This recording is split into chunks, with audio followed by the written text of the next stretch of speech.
नमस्कार, मैं अंजना ठाकुर। आप देख रहे हैं चिनाब टीवी का हिंदी बुलेटिन। तो आइए नजर डालते हैं आज के मुख्य समाचारों पर। सबसे पहले सुर्खियां। किश्तवाड़ में बड़ा हादसा, वाहन हुआ सड़क दुर्घटना का शिकार। डोडा में सेना की 7th बटालियन ने मॉडर्न कंप्यूटर की शुरुआत। रामबन में गुलाम नबी आजाद के समर्थन में उपमंडल गोल ने कहा, आजाद पे लगे आरोप बेबुनियाद।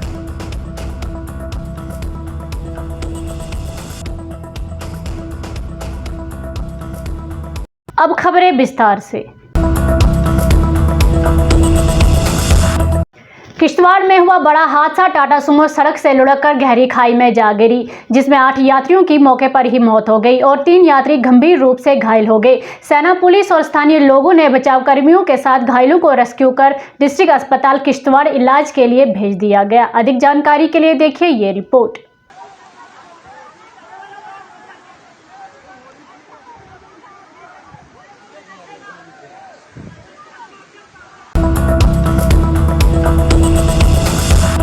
डोडा में 7th battalion SSP B coy company Khalaini ने आधुनिक कंप्यूटर परियोजना विवरण का आयोजन किया। यह योजना 7th battalion commandant Shiv Dayal, deputy commandant SH की उपस्थिति में हुआ। अमरजीत सिंह ने आधुनिक कंप्यूटर डोडा में मुख्य अतिथि निदेशक कंप्यूटर जलील अहमद के कार्यक्रम की शुरुआत सशस्त्र सीमा बल और 15वीं शताब्दी के बौद्ध पर्व के देवता के रूप में शासित सीमा बल की सुनिश्चित जानकारी के साथ की। मेरा नाम अलीना बानू है। मैं से यही कहना चाहती हूँ कि एसएसपी की तरफ से हमें बहुत चीज़ें सीखने को मिल रही हैं। हमें कंप्यूटर का कोर्स कराया जा रहा है, इससे हमें बहुत फ़ायदा हो रहा है। मैं इतना ही कहना चाहती हूँ, इससे हमें बहुत फ़ायदा होगा और इस ज़माने में कंप्यूटर ही ज़्यादा इम्पॉर्टेंट है और हमें ये सीखना चाहिए। कहना चाहती हूँ कि ऐसे प्रोग्राम और होना चाहिए, जैसे पिछली बार टेलरिंग का हुआ था इधर कोर्स, कटिंग का, तो ऐसे कोर्स आगे भी होना चाहिए। सर ने कहा था, एसएसबी सर ने बोला था कि हमने यहाँ पे पहले भी कोर्स कराए हैं, तो हम खुश हैं। मेरा नाम विजित कुमार है और मैं कास्तीगढ़ से हूँ और हम यहाँ पर आए हैं कंप्यूटर का कोर्स सीखने के लिए, जिसको अब ये आर्मी वाले एसएसबी की तरफ से हमें सिखाया जा रहा है और अब हम इसका अच्छे से फ़ायदा उठाएंगे, क्योंकि ये कोर्स 15 दिन के लिए है और 15 दिन में तो उतना नहीं, मगर बेसिक ज़रूर हम सीख लेंगे कि आगे हम कुछ ना कुछ कर सकें खुद से। और हम इनका बहुत शुक्रिया अदा करना चाहते हैं, क्योंकि ये कोर्सेज़ ला रहे हमारे लिए नए, day by day, weeks by weeks, हर दिन ये नया कुछ लाते हैं कि कुछ बच्चे हम सीखें, कुछ नया सीखें। तो इसलिए हम इनका बहुत शुक्रिया अदा करना चाहते हैं तहे दिल से कि ये लोग हैं कि ये ड्रग्स की तरफ जाते हैं, क्योंकि ये क्या करते हैं कि कुछ टेंशन होती है इनको या कुछ वगैरह गलत संगत में पड़ते हैं। क्योंकि अगर थोड़ा सा भी बच्चा टेंस हो जाए तो उसके जो फ्रेंड्स होते हैं जो ड्रग्स लेते हैं तो वो उस लत में उसको फंसा देते हैं, क्योंकि उस टाइम उसका माइंड जो होता है वो कंफ्यूज होता है। हाँ, अगर ये हो सकता है कि अगर ये बच्चे जो हैं इन कोर्सों में आ जाए तो ये नशे से दूर रह सकते हैं, क्योंकि ये कहीं इनका मन लगा रहेगा कहीं ना कहीं, तो इस वजह से ये नशे से दूर रह सकते हैं और ये कोर्स कर सकते हैं। जैसे कि हो गया, हम पहले आए थे तो मोबाइल रिपेयरिंग की, अब कंप्यूटर का कोर्स करा रहे हैं और ये जो लेडीज़ थी तो इनको सिलाई का करा रहे थे। तो बस अब और कुछ नहीं कहना चाहते, शुक्रिया। रामबन तहसील की मोह घाटी प्राकृतिक सौंदर्य से भरपूर है। एक तरफ जहां हर साल अलग अलग जगहों से लोग इस घाटी के दर्शन स्थलों के लिए दर्शन के लिए आते हैं, वहीं दूसरी ओर पर्यटकों को इन दर्शन स्थलों का आनंद लेने की अनुमति नहीं है। पर्यटक अनुमति क्यों नहीं है, विस्तार से देखिए सजाद अहमद खांडे की ये रिपोर्ट। सजाद साहब आपका मैं बोलता हूँ, जहाँ हम इस वक्त है, किसी ने बोला ना कि कश्मीर जन्नत है, वाकई मुहम्मद जो है जन्नत है। बेहतरीन इलाका, हम पूरे हिंदुस्तान में मैं घूमा हूँ, फौज में रहा हूँ, मैं पूरा हिंदुस्तान में घूमा हूँ, कश्मीर चाहे जहाँ मर्जी, मगर जो मैंने आज नज़ारे देखे ज़िंदगी में कभी पहली बार मैंने आज देखे। मगर इसमें कुछ प्रॉब्लमें हैं। एक तो हम सरकार से अपील करना चाहते हैं कि थोड़ा बहुत हमें रोड चाहिए। दूसरा, यहाँ सरकारी हट होने चाहिए थे, ताकि जैसे कल हम रात को थे, चलो हमें तो टेंट साथ में थे, हम लोकल थे, यहाँ कुछ हट होने चाहिए थे। अगर बारिश आई तो लोग कहाँ जाएंगे? इस वक्त भी मेरे हिसाब से हज़ारों लोग यहाँ घूम रहे हैं, हज़ारों लोग, कोई कश्मीर से है, कोई जम्मू से है, कोई रामबन से है, कोई किश्तवाड़ से है, हर डिस्ट्रिक्ट से मेरे ख्याल यहाँ लोग हैं इस वक्त। मगर प्रॉब्लम ये है, एक तो रोड ज़रूरी होना चाहिए यहाँ पे, दूसरा लाइट का बंदोबस्त होना चाहिए, तीसरा जो है हट वगैरह जो अगर होते तो बहुत ही अच्छा होता। और इससे मतलब लाइट भी बहुत ज़रूरी है, मोबाइल चार्ज वगैरह नहीं होते यहाँ पे। तो मैं सरकार से अपील करना चाहता हूँ कि ये 3-4 चीज़ें आप यहाँ पे करो। मैं मानता हूँ कि पूरे हिंदुस्तान में ऐसी जगह कहीं नहीं मिलेगी। अगर एक बार कोई बाहर से बंदा आएगा, मैं बोलता हूँ कि हर बार वो पहलगाम या किसी एरिया में जाने की ज़रूरत नहीं पड़ेगी, उसको यहाँ बहुत अच्छा लगेगा। हम फिर भी बार बार यहाँ की पब्लिक, यहाँ के लोग सरकार से गुजारिश करते हैं, गवर्नर साहब से गुजारिश करते हैं, डीसी साहब से गुजारिश करते हैं कि इस इलाके में थोड़ा सा तवज्जो दो। एक बार आप यहाँ आओ, चाहे ऊपर से ही आप हेलीकॉप्टर में आओ, लेकिन देखो इलाका कितना खूबसूरत है। आप अपने आप ही यहाँ पर जो है इन चीज़ों का बंदोबस्त करेंगे। जी, मेरा नाम अजहर है, मैं वेरीनाग अनंतनाग से आया हूँ। तो हम 2-3 दिन से यहाँ कैंपिंग कर रहे हैं। तो कल आप जो मेरे बैकग्राउंड में वो देख रहे हैं, एक मिसमराइजिंग व्यू है मेरे बैकग्राउंड में। तो कल हम वहाँ पे कैंपिंग कर रहे थे। आज हम अभी यहाँ शिफ्ट है, होपफुली आज हम नीचे जाएंगे। और रही बात टूरिज्म की, तो मुझे लगता है कि यहाँ there is huge lot of potential. तो लेकिन गवर्नमेंट ने बहुत कुछ किया है, लेकिन but there is lot more to be done. बहुत कुछ करना है। लाइक अगर यहाँ पे हट हो तो यहाँ पर टूरिज्म सेक्टर काफ़ी बूस्ट हो सकता है। यहाँ पे जो ये ट्राइबल्स है, इनकी इनकम भी जनरेट हो सकती है। तो अगर मुझे लगता है एलसी गवर्नमेंट से हम रिक्वेस्ट है हमारी कि यहाँ पे थोड़ा मतलब टूरिज्म को थोड़ा बूस्ट मिलना चाहिए।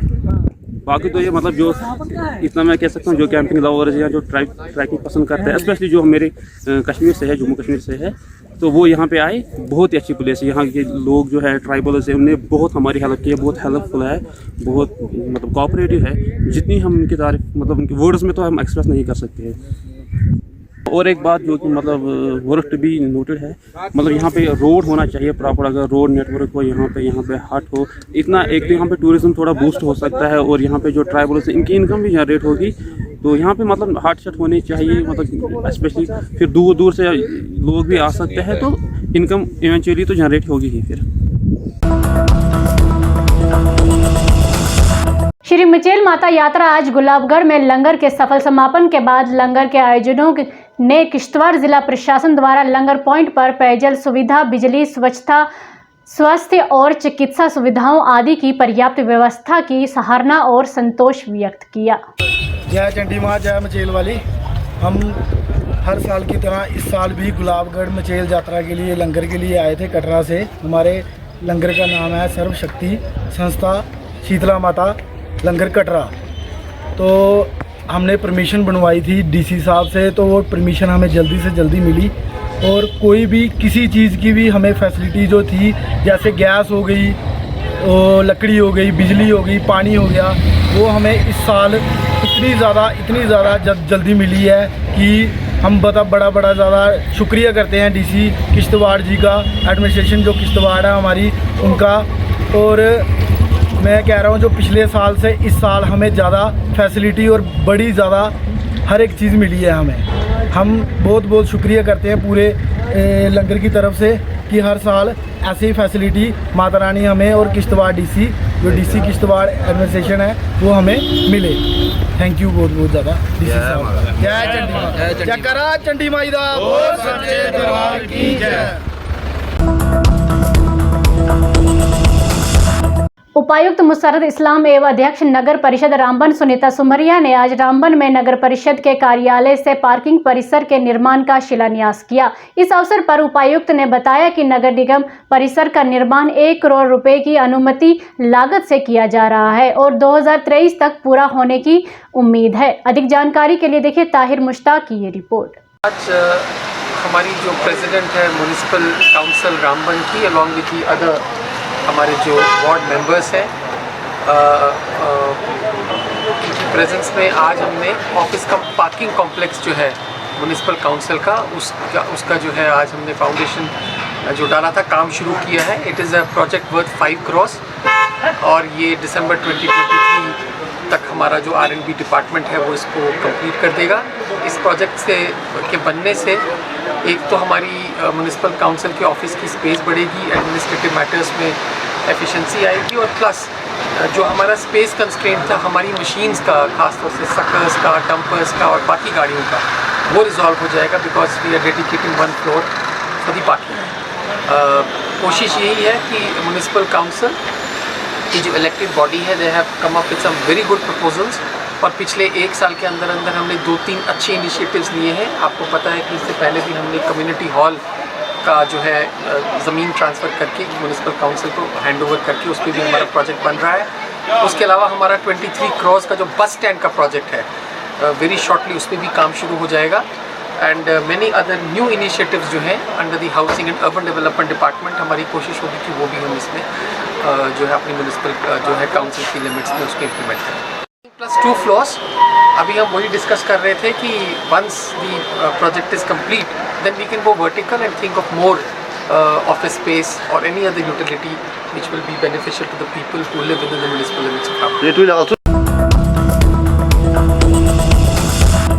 जिला रामबन में गुलाम नबी आज़ाद के समर्थन में जिला गोल के उपमंडल कांग्रेस के वरिष्ठ नेता गुलजार अहमद वानी ने आज कांग्रेस पार्टी से इस्तीफा दे दिया। उनका कहना है कि गुलाम नबी आज़ाद का भाजपा सरकार से कोई लेना देना नहीं है, उन पर लगे सारे आरोप बेबुनियादी हैं। अधिक जानकारी के लिए देखिए मेहरान वानी की रामबन से ये रिपोर्ट। तो आने वाले इलेक्शन में चीफ मिनिस्टर होंगे। मैं ज़िला रामबन के जूल इलाके से ताल्लुक़ रखता हूँ। मैं कांग्रेस पार्टी से मुंसलिक था और 2-3 बार मैंने इलेक्शन लड़ी जूल अदनास कॉन्स्टिट्यूंसी से। इस वक्त हमारी कॉन्स्टिट्यूंसी जूल बहनाल है और आज मैं कांग्रेस पार्टी से इस्तीफ़ा दे रहा हूँ क्योंकि जो मेरे कायद हैं गुलाम नबी आज़ाद साहब, उनने एक फ़ैसला लिया है कि हम अपनी नई पार्टी बनाएं कांग्रेस से, वो भी मुस्तफ़ी हुए, इसलिए हम उनके साथ जा रहे हैं और उनकी जो भी उनका फ़ैसला हो जा उसके साथ हम हैं, इसलिए मैं कांग्रेस पार्टी से मुस्तफ़ी हो रहा हूं। और इसके साथ मेरे साथ इस वक्त जो हमारे कांग्रेस पार्टी संगलदान ब्लॉक के ब्लॉक प्रेसिडेंट थे मोहम्मद शफ़ी खान साहब, जो कि सरपंच भी संगलदान ए से हैं, उनने भी कांग्रेस पार्टी से इस्तीफ़ा दिया है और वो मेरे साथ गुलाम नबी आज़ाद साहब के साथ आ रहे हैं। और जो भी हमारा कायद गुलाम नबी आज़ाद साहब फ़ैसला लेंगे हम उनके साथ हैं। मैं पिछले 22 सालों से कांग्रेस में हूं और बहुत सारे साथी जो कांग्रेस के साथ जुड़े हुए थे, लगभग पूरी जूल सब डिवीज़न की जो कांग्रेस पार्टी थी इस वक्त मुस्तफ़ी हो रही है। कुछ लोगों ने इस्तीफ़े दे दिए हैं, कुछ लोग दे रहे हैं। बहुत सारे सरपंचेस के साथ मेरा रब्ता हुआ, मेरे ब्लॉक प्रेसिडेंट के साथ मेरा रब्ता हुआ, मेरे कांग्रेस पार्टी के साथ मेरा रब्ता है। उनने लगभग यही राय दी कि हम सारे इस्तीफ़ा दे के गुलाम नबी आज़ाद साहब के साथ ज्वाइन हो रहे हैं। तो आप भी गुलाम नबी आज़ाद साहब को जानते हैं, हम भी जानते हैं। उनको 50 साल हो गए सियासत में, लेकिन उन पे आज तक किसी किस्म का कोई दाग नहीं लगाया। और ख़ासकर गुलाम नबी आज़ाद साहब तो बीजेपी में किसी हाल में भी नहीं कोई लिंक है उनके साथ। ये एक ट्रेंड बन गया है कि लोगों में एक वो शोशा है कि जो भी यहाँ जम्मू कश्मीर में नई पार्टी बनती है वो जी बीजेपी की बी टीम है, सी टीम है। लेकिन गुलाम नबी आज़ाद साहब के बारे में ऐसा सोचना कि वो किसी का बी टीम, किसी पार्टी की बी टीम या सी टीम बनेगा, ऐसा हरगिज़ नहीं है, क्योंकि हम उसको बहुत अच्छी तरह जानते हैं। उनका एक अपना कद है, वो एक अपने उस ईमान के आदमी हैं। वो कभी बीजेपी के साथ नहीं जाएंगे। वो सिर्फ़ और सिर्फ हिंदुस्तानी हैं और हिंदुस्तान की आवाम की खिदमत करना चाहते हैं। और सबसे पहले उन्होंने जम्मू कश्मीर से अपनी इस नई पार्टी का आगाज़ किया है ताकि यहाँ पे इलेक्शन हो सकें। और इंशाल्लाह गुलाम नबी आज़ाद साहब ही यहाँ के नए जो आने वाले इलेक्शन में चीफ मिनिस्टर होंगे और हम सब उनके साथ हैं और यहाँ की आवाम भी उनके साथ है। तो कश्मीर की कांग्रेस आज़ाद साहब के इर्द गिर्द घूमती थी और जब आज़ाद साहब भी वहाँ नहीं रहे तो कांग्रेस का बिल्कुल सफाया यहाँ हो गया। अब जो भी यहाँ पे सियासी जमात चलेगी वो आज़ाद साहब की जमात चलेगी। और जो भी यहाँ की पुरानी जमातें हैं उनको एक खदशा है कि आज़ाद साहब के साथ जो इस वक्त लोगों का रुझान है कि उनकी दुकानें बंद होने वाली हैं, इसलिए वो तरह तरह के इल्ज़ामात लगा रहे हैं उन पे, ये ए टीम, बी टीम, सी टीम। ऐसा कुछ नहीं है। यहाँ पे लोगों में जिस वक्त यहाँ की पब्लिक है, यहाँ का वोटर है और यहाँ की आवाम को ज़रूरत है गुलाम नबी आज़ाद साहब की। जो जम्मू कश्मीर के हालात हैं, इन हालात में गुलाम नबी आज़ाद साहब के बगैर कोई भी यहाँ पे खरा नहीं उतर सकता। देखो अल्ताफ़ बुखारी साहब को मैं यही कहना चाहता हूँ कि जब 2014 में पीडीपी और बीजेपी की सरकार बनी तो वो सरकार में मिनिस्टर क्यों बने? उनको मिनिस्टर तो नहीं बनना चाहता, उनको ये पता था सारा अगर यहाँ पे कोई 370 तोड़ने का वो जिम्मेवार है वो यही बचारी साहब जो कि पीडीपी के मिनिस्टर थे उस वक्त, जिनने जिनने बीजेपी के साथ हाथ मिलाकर जम्मू कश्मीर में हुकूमत बनाई अपने मफाद के लिए, अपने उस ज़ाती अना के लिए, और वही लोग जिनने इस 370 को खोखला किया वही आज गुलाम नबी आज़ाद साहब पे इल्ज़ाम लगा रहे हैं कि उनने तोड़ा। सबसे ज़्यादा अगर किसी ने पार्लियामेंट में लड़ा और आज़ाद साहब 3 घंटे फर्श पे बैठे रहे इसके खिलाफ एहतजाज में, लेकिन किसी ने सुना नहीं, लेकिन उन्होंने पूरी कोशिश की कि ये फैसला ना लिया जाए। लेकिन ये सारा अगर देखा जाए 370 तोड़ने का, ये अल्ताफ़ बुखारी और उनकी कायद, उस वक्त की कायद महबूबा मुफ्ती और पीडीपी जमात का ये सारा किया। आप बने रहे चिनाब टीवी के साथ, धन्यवाद।